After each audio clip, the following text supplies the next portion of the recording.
Happy Friday.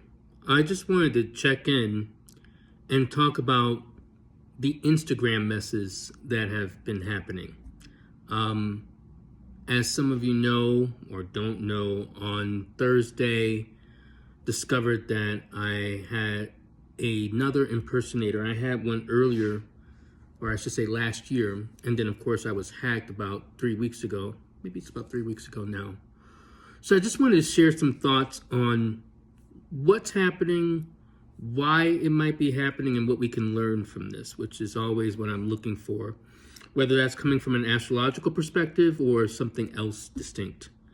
So I've explained what's happening.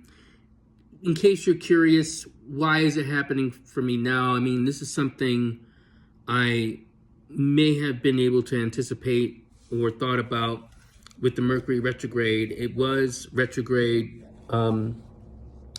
at its going direct in its shadow on my Mars in the 11th house. So you could think, and some astrologers do think of social media as related to the 11th house. So in terms of my own mishap with the hacking of my Instagram account, I think that might be one particular thing that may have contributed to that, on top of Venus also transiting retrograde in that same house from my chart, in terms of answering the question, well, why it happened to you or me? Well, then it brings up the question, well, it's happening to a lot of different astrologers and spiritual folks in the Instagram, Facebook. I don't know if it's happening as much in the Twitter world. And I think if we were going to look at this astrologically, we might be able to focus on at least three things. One is the Mercury retrograde.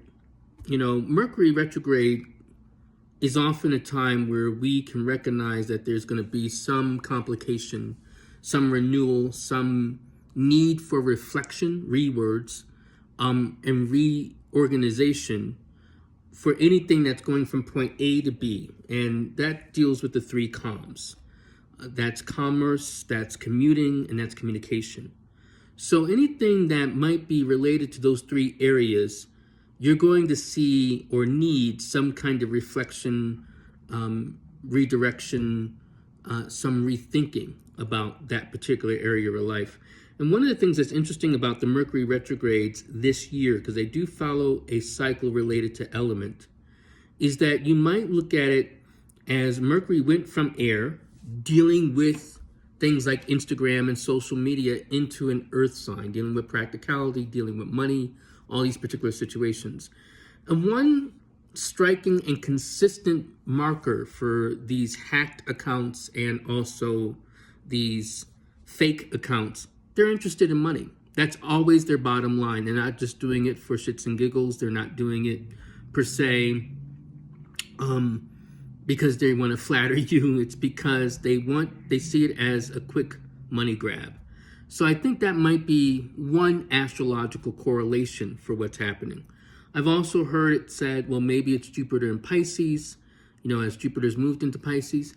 The only thing I doubt about that, not to say that's not a contributing factor, is that a lot of this was happening before Jupiter went into Pisces. I know some friends of mine, other astrologers, tarot readers, have been dealing with scam accounts while Jupiter was in Aquarius, even as Jupiter danced into Pisces at the middle of last year in 2021.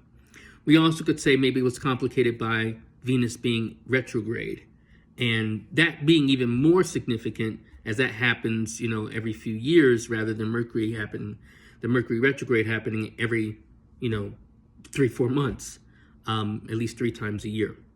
So I think that's it. But there's a deeper thing, because I also tend to look at things on the ground. I think there's a kind of a perfect storm to look at in terms of why many of these folks are going for high-end accounts. I know we in the spiritual community, the astrology, tarot community, are extra sensitive to this. I have heard that this is something happening to other high follower accounts that are independent of dealing with spirituality. But one thing to think about as why it's happening to us, tarot astrologer readers, tarot readers and astrologers, is that I think generally we may be generous folks, and so what may happen is that we may want to help somebody or do some measure outreach, as I kind of said in another video. You know, someone may say like, oh, you know, send you a DM and say like, you know, I locked out of my account. You know, can you help me? Just send me a link. You know, if I have your phone number, please give me your phone number and I'll just be able to get my account. Or the new game with actual hacked accounts is like, well, help me get it back. It's really me. You know, you can trust me. And it's not. So we might reach out to try to help that person. And I think we have to be careful. So the other aspect of the perfect storm is that there are people who are looking to help, who are usually the quote unquote influencers, and there are people who are looking for help, to be helped. And I think when we have people who are looking to be helped, sometimes if you feel desperate or you don't feel quite yourself or on par, you may not be thinking straight. You may not be in control of or aware of everything that's happening to you, or you might, you know, have some distancing, you know, in terms of feeling your own authentic power. And so what may happen is like, oh, you know, maybe because this influencer is saying like, this may be able to happen, or, you know, they can read me or help me. Then next thing you know, you kind of, you know, because they slid into your DMs and this is a famous tarot reader or astrologer and you want to reply. Not thinking, this may not be the person. The other thing, I would be remiss if I didn't also mention that, you know, some measure of this is just blatant disrespect. You know, we have people who, at different parts of the world, who don't care about spiritual work, don't believe in it, don't respect it. And so I think sometimes particular tarot readers, astrologers, or general influencers in astrology and tarot are picked because they're like, it's bullshit anyway, right? So, you know, I don't care. I'm going to go for that guy anyway. So what does this mean for us? What does it mean for tarot readers, for astrologers, and those who love them, and those who listen to them? My thinking has been, this is where we are invited by the cosmos to look closer and to think critically, and not just go with our first instinct and say like, oh yeah, well, you know, that must be Sam. No streaks new to cross his mind. Maybe, but one thing to look for, especially with my recent fake account impersonator, is look closer for mistakes. He or she called themselves an astrolog rather than an astrologer, and that's right on their bio. Also, I don't add numbers to my name, so it was SF Reynolds _1. So you want to pay attention to, like, you may be used to following somebody, and if you've been following that person, then you usually will have access to that account. But if someone else says, yeah, follow me back, and it looks like, you know, me, or it looks like someone else you know, or another tarot reader or astrologer, investigate, look closer.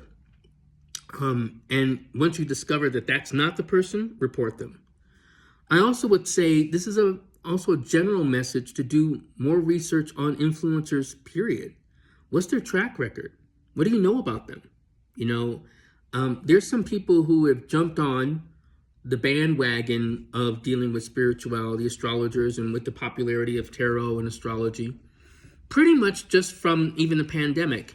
You know, I've actually heard people say, I started studying in my basement during the pandemic, and now I feel like ready to be an astrologer. Yes, I am charging about $200, but I think I'm worth every penny. It's like, you were just like born yesterday. I mean, that doesn't mean that they can't be good. It doesn't mean they won't be good, but they don't have a track record, and they may not have enough savvy, enough awareness related to business, dealing with clientele, to be able to help you. So again, that doesn't have to be measured in decades. It doesn't have to be measured, I would say, you know, in years, but, you know, maybe you might be more cautious if it's just been months. So I think it becomes important to see what is their internet footprint. You know, what can you find out about them? Do a Google search, search for them on the apps on which they appear. See what other people say about them. Meaning, like, what testimonies do they have, like on Twitter, if someone has retweeted what they had as a great experience with them or not. Take that into account. Now, not every review is going to be just. Not every review is going to be right. But I think it's important that this person establish some kind of footprint, some way by which you might understand and know them. And then in general, be careful about parting with your money. If someone is saying, like, I'm offering a special deal for you to come to this part of the world and stay in this hotel for $600, $900 for 7 nights, if it sounds too good to be true, maybe it is. Maybe it isn't actually as good as it's supposed to be. So evaluate. Just because you're spiritual, just because you want to be attuned, just because you want to be more aware about who you are and yourself, you don't have to turn off your brain or your critical faculties or to kind of evaluate. You're not doing that person an injustice by subjecting them to a little scrutiny. I don't mind scrutiny. I have people who check me out for years before they ever consult with me, and I respect that. I want someone who's like, yeah, I've done some research on you and I've listened to you and I think, okay, you're okay, right? I want that. I want, because I do that. I mean, before I go to somebody, I'm like, yeah, let me get to know who you are so that, you just don't go right into it. So I'm going to keep this short, 12, maybe under 15 minutes. So I don't need to go on long about it, but that's some of my thoughts on what's happening. Again, I think of things as whether they're an invitation to kind of go deeper in a certain direction or gain a new understanding. Jupiter is in Pisces, and the other way by which to understand that, being in his home, is that we're invited to kind of take the journey within and look within and explore the world within, be a lot more reflective into our imagination and our intuitions. So again, use your intuition, and then you use your mother wit, as we used to say growing up, your common sense, and your evaluative critical faculties. And I think we should be okay.